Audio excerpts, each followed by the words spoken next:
अस्सलाम वालेकुम स्टूडेंट्स, आज हम नया टॉपिक शुरू करेंगे, that is the morphological pattern of cell injury.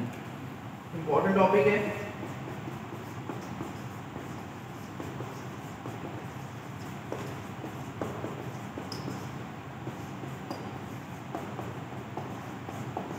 Last lecture में जो मैंने आपको पढ़ाया था कि एडेप्टेशन जो है basically is the process by which the cell tries to adapt itself to the new change environment so that it can avoid the injury, but if it is unable to adapt itself to the new change environment, ultimately cell is destined to be injured. Cell ने ultimately injured होना है अगर वो adapt ना कर पाया। अब वो अडेप्ट जब नहीं कर पाता, अडेप्ट ना करने की बहुत सारी रीजंस हो सकती हैं।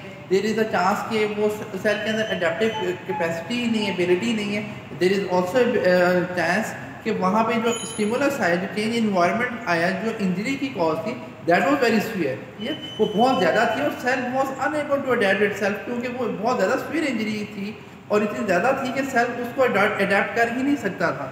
ये अगर स्लो इंजरी होती तो शायद वो अडैप्ट करते। बहुत सीवियर इंजरी थी, बहुत हाई स्टिमुलस था, बहुत ज़्यादा सीवियर किस्म की जो इंजरी जब आई तो सेल अडैप्ट नहीं कर पाया। वो जब अडैप्ट नहीं कर पाया, now the next stage is the cellular injury. अब वो सिर्फ सेलुलर इंजरी होगी। That cellular injury has got two pattern, one is the reversible injury and other is the irreversible injury. Reversible और इरिवर्सिबल, जैसे नाम से पता चल रहा है रिवर्सिबल ये क्या मतलब है, something that could be reverse back, वो जो कुछ वापस आ सकते हैं। यानी कि if the cause of that injury is removed, if the change environment is now conducive for the cell, normal हो गया एनवायरनमेंट, तो सेल अब अपने वापस नॉर्मल फंक्शनिंग की तरफ जा सकता है। तो ये है रिवर्सिबल सेल इंजरी। ये और इरिवर्सिबल सेल इंजरी क्या है, the cell has reached to the point where it is unable to go back to its normal state. अब वो नॉर्मल अपनी स्टेट में नहीं वापस जा सकता, तो ये है इरिवर्सिबल इंजरी। हर सेल का जो है डिफरेंट पोटेंशियल होता है कि वो किस किस्म की इंजरी को जो विथस्टैंड कर सकता है, उसको बर्दाश्त कर सकता है। हर सेल की कैपेसिटी डिफरेंट होती है। आपको मिसाल अगर मैं दूं कि आपके पास हाइपोक्सिक इंजरी अगर न्यूरॉन में हो तो वो 1 to 2 मिनट्स के अंदर वो डैमेज कर देता है और इरिवर्सिबल इंजरी तक चला जाता है। लेकिन वही अगर हाइपोक्सिक इंजरी आपके पास स्केलेटल मसल्स में हो तो 2 से 3 घंटे तक 2 to 3 hours cell can survive. The skeletal muscle cell can survive for 2 to 3 hours। On the other hand the neurons can hardly survive for 1 to 2 minutes. तो different cells of the body has different capacity to basically withstand the abnormality, ठीक है, withstand the abnormal stimulus or the change environment। अच्छा, अब इन दोनों को हम detail में discuss करते हैं कि रिवर्सिबल और इरिवर्सिबल, इन दोनों के दरमियान में आपके पास एक थिन लाइन है। ये थिन लाइन अगर सेल क्रॉस करके उस साइड पे चला जाता है तो it is unable to basically change itself, normalise itself. ये सेल यहाँ से वापस चला गया तो वापस नहीं आएगा, लेकिन यहाँ से अगर आपके पास रिवर्सिबल चेंज में है ये आ सकता है। इसको नॉर्मल को अडैप्टेशन भी कह सकते हैं। ये रिवर्सिबल से वापस आ सकते हैं, लेकिन इरिवर्सिबल से रिवर्सिबल में वापस नहीं आ सकता।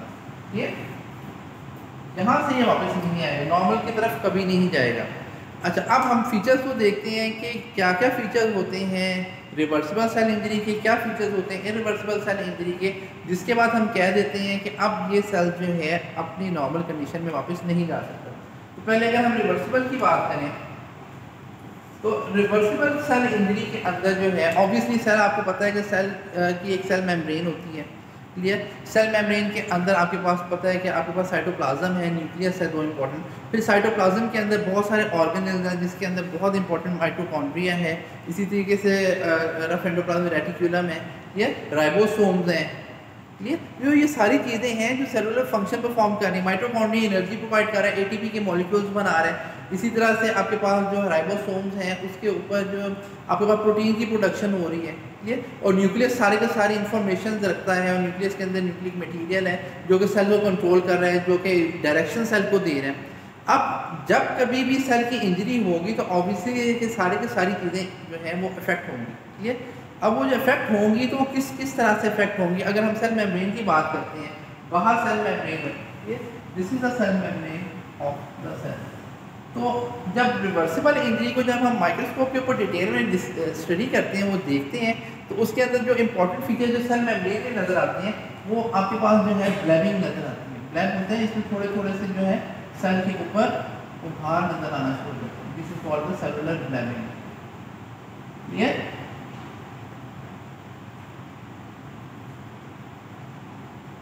ये बेसिकली क्या है, ये सेलुलर ब्लैबिंग ये होती है कि आपके पास सेल की जो इंटेग्रिटी है, सेल मेम्ब्रेन की जो इंटेग्रिटी है वो लॉस हुई है। सेल मेम्ब्रेन जो है कॉम्प्लेक्स स्ट्रक्चर होता है जिसके अंदर लिपिड्स भी हैं, कार्बोहाइड्रेट्स भी हैं, प्रोटीन्स भी हैं। क्लियर? और ये सारे की सारी जो है आपके पास एनर्जी डिपेंडेंट प्रोसेसेस होते हैं जो कि उसको मेंटेन करके रखते हैं, उसकी इंटेग्रिटी को मेंटेन करते हैं। जब कभी भी सेल इंजर्ड होता है, जब कभी भी कोई एनवायरनमेंट चेंज होता है सेल का, और सेल को डिफरेंट तरह की जो है हार्डशिप से गुजरना पड़ता है, तो उसके अंदर चेंजेस आती हैं। ठीक है? एटीपी की प्रोडक्शन कम हुई है, सेल मेम्ब्रेन की इंटेग्रिटी ख़राब हुई है। इंटेग्रिटी ख़राब हुई है तो जगह जगह पे जो है ना आपके पास वीक पॉइंट्स बनना शुरू हो जाते हैं सेल मेम्ब्रेन पे। जहाँ पे वीक पॉइंट्स बनते हैं वहाँ से मेम्ब्रेन थोड़ी सी बल्ज आउट हो जाती है, इसको कहते हैं ब्लैबिंग, ब्लैब्स। ठीक है? सेलुलर ब्लैबिंग हो जाती है। आपके पास जब सेल मेम्ब्रेन को देखोगे तो उसके अंदर ब्लैब्स बन जाएंगे।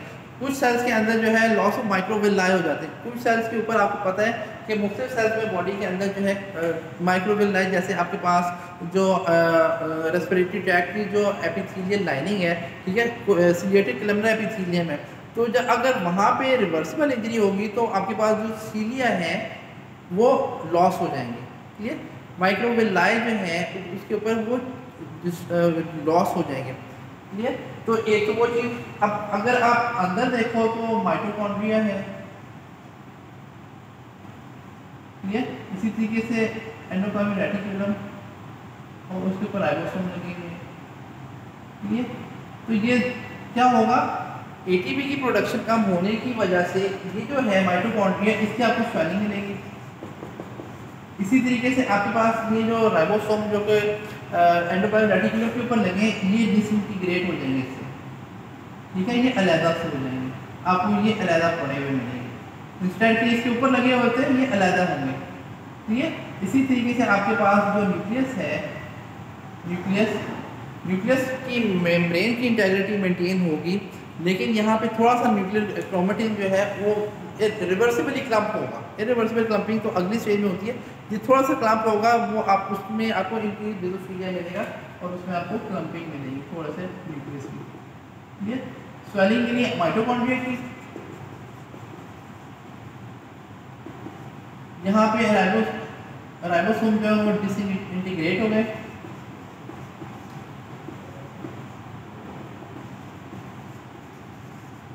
और साथ ही साथ न्यूक्लियस में आपको जो है क्लम्पिंग मिली ऑफ द न्यूक्लिक मटेरियल।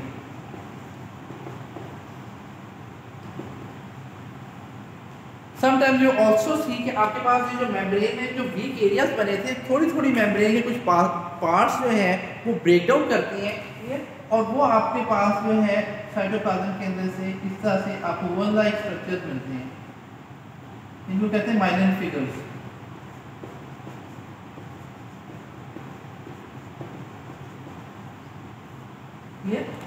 इनको क्या कहते हैं, माइलिन फिगर। माइलिन फिगर से होती है जो सेल मेम्ब्रेन जो है उसकी इंटेग्रिटी जो थोड़ी लॉस हुई थी, उसके अंदर बल्जेस आए थे, वो कुछ मेम्ब्रेन के हिस्से टूटे थे। ये ओवरऑल इंटेग्रिटी मेंटेन थी, मेम्ब्रेन कहीं से भी फुल तौर पर डैमेज नहीं, बल्जेस बन गए।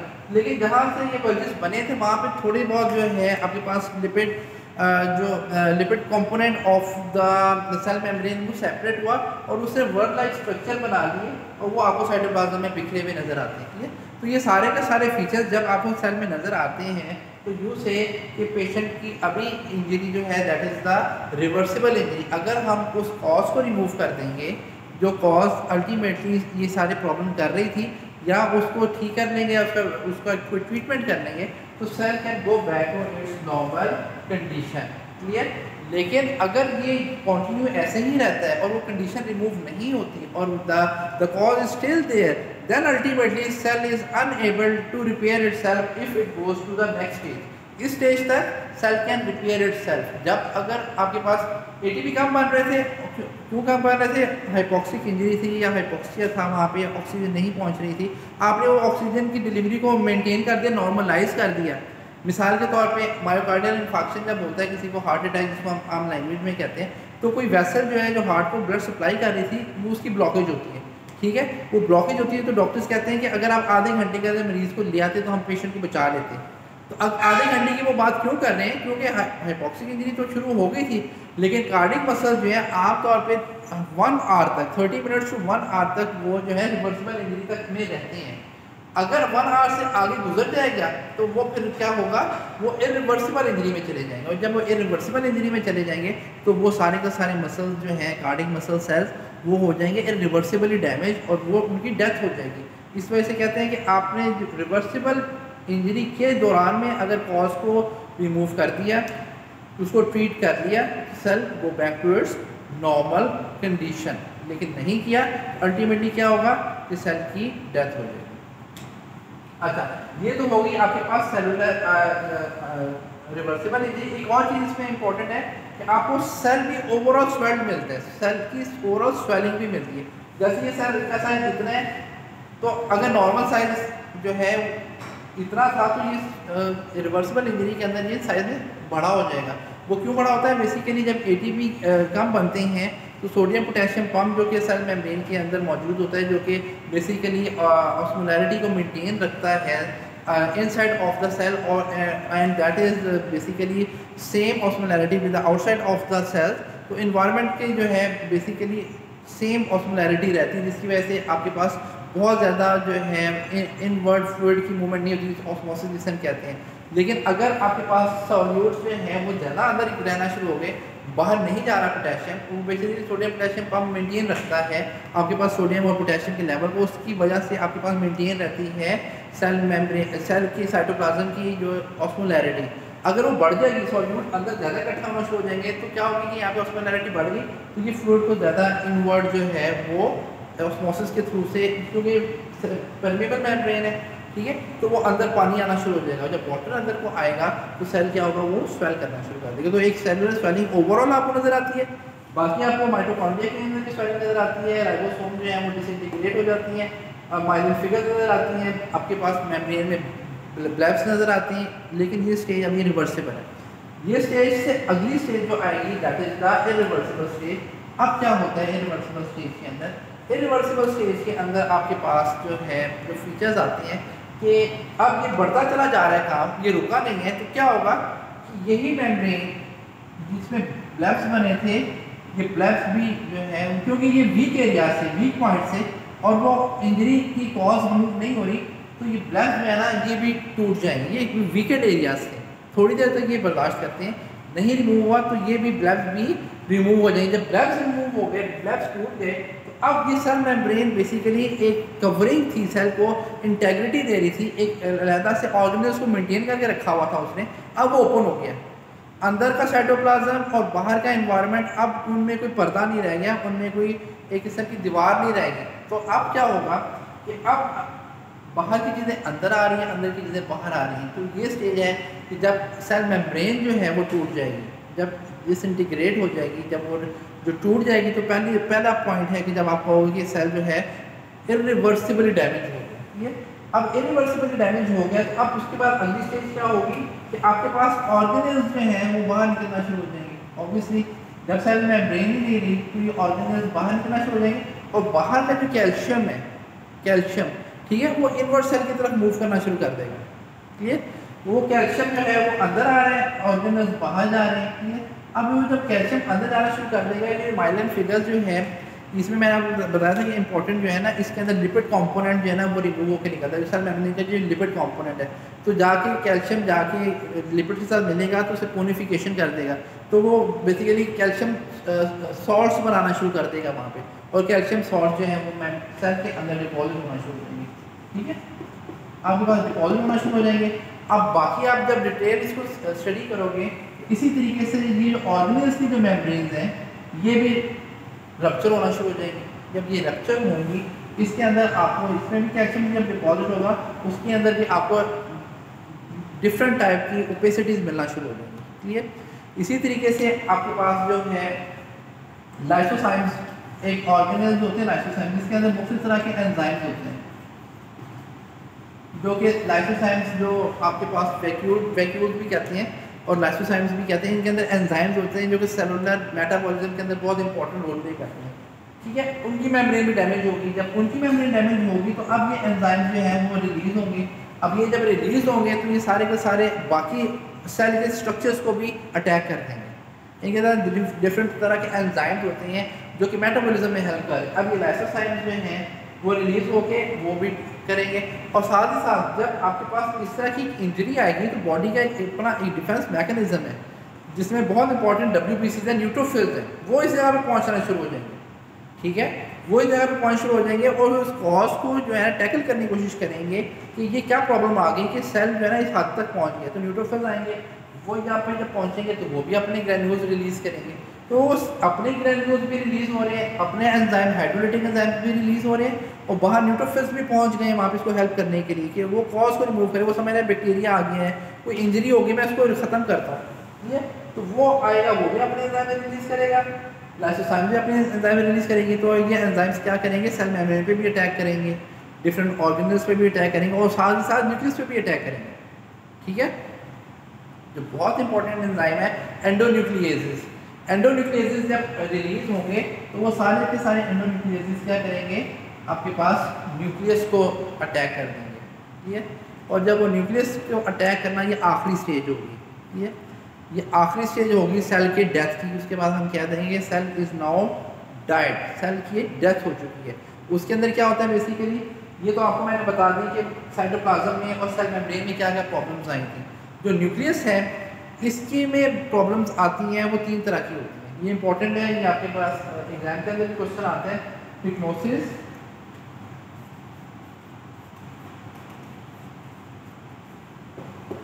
कैरियोलैक्सिस and कैरियोलाइसिस। These are the nuclear changes which you see in the irreversible cell injury. Clear? Pycnosis, karyorrhexis and karyolysis. इसमें होता है क्या बेसिकली, मैंने अभी आपको बताया कि जब एंडोन्यूक्लियसेस रिलीज होंगे लाइसोसोम से, क्लियर, तो अब वो क्या करेंगे, न्यूक्लियस को अटैक करेंगे। तो न्यूक्लियस की जो है ना क्लम्पिंग होगी आपस में, इरिवर्सिबली क्लम्प हो जाएंगे वो। ठीक है। पहले वो सेमी सॉलिड फॉर्म के अंदर थे, लिक्विड फॉर्म के अंदर थे, अब वो सॉलिडिफाई हुए। ठीक है। वो न्यूक्लिक मटेरियल सॉलिडिफाई हुआ और वो उसने आपस में एक दूसरे को इरिवर्सिबली क्लम्प कर दिया। रिवर्सिबल सेल इंजरी के अंदर ये जुड़ते हैं आपस में, लेकिन इरिवर्सिबली क्लम्प नहीं होती, ये पक्के आपस में जुड़ जाएंगे। न्यूक्लिक मटेरियल आपस में, क्रोमोसोम आपस में एक दूसरे के अंदर जो ना इंटरमिनल हो जाएंगे, बिल्कुल पक्के तौर पर जुड़ जाएंगे। ठीक है। तो इस प्रोसेस को हम कहते हैं पिग्नोसिस। पिग्नोसिस क्या प्रोसेस है, basically this is the clumping, irreversible clumping of the nucleic material, clear, to with each other. Nucleus chromosome आपस में पहले सॉलिडिफाई हुए, क्लियर, वो सेमी सॉलिड से आपके पास जो लिक्विड फॉर्म में थे, ठीक है, जेली फॉर्म में था, अब वो क्या हुआ, सॉलिड बन गया। सॉलिड बन के अब वो क्लम्प हो गया, टोटली तौर पे इरिवर्सिबली क्लम्प हो गया। तो ये पिग्नोसिस है, ये पहली स्टेज है। उसके बाद क्या होता है कि ये जो पीसेस आपस में जो जुड़ गए थे और पूरा एक सॉलिड स्ट्रक्चर था, वो छोटे छोटे पीसेस में फ्रेगमेंटेशन होना शुरू होती है, वो टूटना शुरू हो जाता है। छोटे छोटे पीसेस के अंदर वो डिवाइड करना शुरू कर देता है। जब वो छोटे छोटे पीसेस में डिवाइड करना शुरू कर देता है तो इस स्टेज को हम कहते हैं कैरियोलैक्सिस। ये क्या कहते हैं, कैरियोलैक्सिस। जब ये कैरियोलैक्सिस होता है, अल्टीमेटली क्या होता है कि अब आखिरी स्टेज जो है कैरियोलाइसिस। लाइसिस का क्या मतलब है कि न्यूक्लिक मटेरियल बिल्कुल लाइज्ड हो गया, सॉलिडिफाई, खत्म हो गया। आपके पास जो न्यूक्लियर डिफरेंट टाइप के जो एंजाइम रिलीज हुए थे, कुछ लाइसोसोम्स ने रिलीज किए थे अपने ऑर्गेनल से, और कुछ जो है आपके पास न्यूट्रोफिल ने रिलीज किए थे। वो क्या करेगा, वो जो छोटे छोटे पीसेस बन गए थे, जैसे कि न्यूक्लिक मटेरियल था, ये न्यूक्लिक मटेरियल था, ठीक है, अब इसके छोटे छोटे पीसेस बन गए, छोटे छोटे फ्रेगमेंट बन गए, छोटे छोटे जो है ना सॉलिड स्ट्रक्चर बन गए। इसके ऊपर जब अटैक हुआ एंजाइम्स का, उसने इसको लिक्विफाई कर दिया, ख़त्म कर दिया, डिलीट कर दिया। तो अल्टीमेटली अब न्यूक्लियस का कोई नाम निशान भी यहाँ पे नहीं रह जाएगा। तो ये स्टेजेस हैं। इस स्टेज के बाद हम कहते हैं कि सेल इज इरिवर्सिबली डैमेज। जब ये इरिवर्सिबली डैमेज हो गया है तो अब जो है अल्टीमेटली ऑब्वियसली इस सेल की डेथ हो गई हुई है। अब इसको जो है यहाँ से रिमूव करना है। जिस तरह ह्यूमन्स की डेथ होती है तो क्या होता है, उनको बाद में डेथ के बाद उनको रिमूव किया जाता है बाय बरिंग दैम, ज़मीन में हम दफना देते हैं उनको ताकि वो जो है वहाँ से डिलीट हो जाए। इसी तरीके से अब ये सेल यहाँ पे डेड हो गया हुआ है, इसकी इस जगह पे ज़रूरत नहीं है बॉडी में, उस जगह पे ज़रूरत नहीं है। तो अब क्या होगा, इसमें यहाँ से डिलीट करना है। अब ये डिलीट करने के मैकेनिज्म डिफरेंट है। अगर तो सेल थोड़े बहुत सेल हैं तो मैक्रोफेजेस जाके उसको इनगल्फ करके ख़त्म करने, बहुत ज़्यादा सेल्स हैं तो ऑब्वियसली वो पॉसिबल नहीं होता कि मैक्रोफेजेस बड़े बड़े सेल्स को जो है वो इस तरह से इनगल्फ करके रिमूव कर सकें। तो फिर क्या होता है कि सेल वहीं पे मेंटेन रहता है और या तो वो लिक्विफाई हो जाता है, इट डिपेंड्स कि लिक्विफाई, वो मैं आपको अगली क्लास में पढ़ाऊँगा कि नेक्रोसिस क्या होता है, उसकी क्या टाइप्स होते हैं। सम टाइम ये लिक्विफाई हो जाता है, सम टाइम अपना स्ट्रक्चर को थोड़े अरसे के लिए मेंटेन रखता है, सम टाइम वो डिलीट नहीं हो पाता, सम टाइम उसके अंदर कैल्शियम जो है वो डिपॉजिट होना शुरू हो जाता है। जो कैल्शियम मैंने आपको बताया था कि वो जब सेल की मेम्ब्रेन डैमेज हुई तो अल्टीमेटली सेल के अंदर कैल्शियम जाना शुरू हो गया। जब कैल्शियम अंदर जाना शुरू हो गया तो ultimately some time it could happen कि ये सेल सारा का सारा कैल्शियम से भर जाएगा। ठीक है, ये जब सारा का सारा कैल्शियम से भर जाएगा इसको हम कैल्सिफिकेशन कहते हैं। ये भी अलग से टॉपिक में आपको पढ़ाऊंगा ये क्या होती है कैल्सिफिकेशन। ठीक है, सेल की अल्टीमेटली कैल्सिफिकेशन है, वो ये कैल्शियम सॉल्ट जब डिपॉजिट हो जाती हैं तो वो सेल जो एक नॉर्मल स्ट्रक्चर रखता था वो एक स्टोन में कन्वर्ट हो गया। ठीक है, that is called the calcification. तो सेल की डेथ के बाद क्या क्या होता है वो अपने टॉपिक में आपको इंशाल्लाह पढ़ाऊंगा। यहाँ पर मैंने आपको बताना था कि सेल जो है किस तरह से रिवर्सिबली और इरिवर्सिबली डैमेज होता है और अल्टीमेटली जो है इसको हम अल्टीमेटली कैसे ये वापस भी जा सकता है नॉर्मल कंडीशन में, और अगर नहीं जाता तो कैसे वो इरिवर्सिबली डैमेज होता है और उसकी डेथ हो जाती है। ठीक है, तो ये टॉपिक आपका यहाँ पे ख़त्म हुआ है। आपका कोई क्वेश्चन हो तो यू आर ऑलवेज वेलकम। आप मुझसे डायरेक्ट भी फ़ोन करके पूछ सकते हो, व्हाट्सएप के ग्रुप में पूछ सकते हो, मुझे पर्सनली मैसेज करके भी पूछ सकते हो। तो इंशाल्लाह जो नेक्स्ट टॉपिक में पढ़ाऊँगा नेक्रोसिस होगा। तो नेक्रोसिस की डेथ होगी, अब उसके बाद डेथ के बाद सेल के साथ क्या क्या होगा इंशाल्लाह वो हम अगले लेक्चर में डिस्कस करेंगे। Thank you very much.